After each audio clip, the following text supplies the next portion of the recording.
વર્ષમાં car service કરાવી અમારે ત્યાં, તમને શું ડિફરન્સ લાગ્યું અમારે ત્યાં? જી, પહેલાં તો એમ કે આ લોકોની સર્વિસ ખૂબ ઝડપી અને સારી છે. ઓકે. અને બીજું, મેં મારી ગાડી બહાર બીજા ગેરેજોમાં બતાવી દીધું. એણે મને જે એસ્ટિમેટ આપ્યું હતું, જે વસ્તુ એન્જિનમાં કે વોટ એવર કાંઈ ગાડીમાં રિપેર કરીને, એ મને અહીંયા ત્યાંથી બેટર થયું અને એનાથી ઓછી કિંમતમાં થયું. અને મને દેવ મોટરમાં ક્યારે પણ કોઈ પણ કામ કરાવવામાં છેતરાવાનો ભય નથી રહેતો. હું ગાડી કદાચ એક કામ માટે મૂકી ગયો, આ લોકો 2 કરીને આપે છે મને કે આ પણ હતું, અને કર્યા પહેલાં મને ફોન આવે છે કે ભાઈ આ કામ પણ છે, આ એસ્ટિમેટ છે.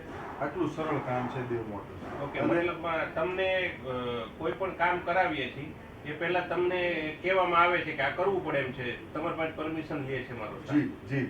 ઓકે. હું સપોઝ 2 કામ માટે મૂકી ગયો મારી કાર, ઓકે. અને પછી એમને લાગે કે ત્રીજું કામ પણ કરવા જેવું છે, કે આજે નહીં કરીએ તો થોડા ટાઈમ પછી વધારે બગડશે, તો એ લોકો એ પણ કાળજી લઈ ચેક કરી અમને જાણ કરે છે, ફોટા મોકલે છે અને એસ્ટિમેટ મોકલે છે. પછી અમે હા ના કરીએ, હા કહીએ એટલે કરી નાખીએ. Okay, good. અને હું સેટિસ્ફાઈડ છું દેવ મોટર્સ. ઓકે, દેવ મોટર્સથી તમે સેટિસ્ફાઈડ છો?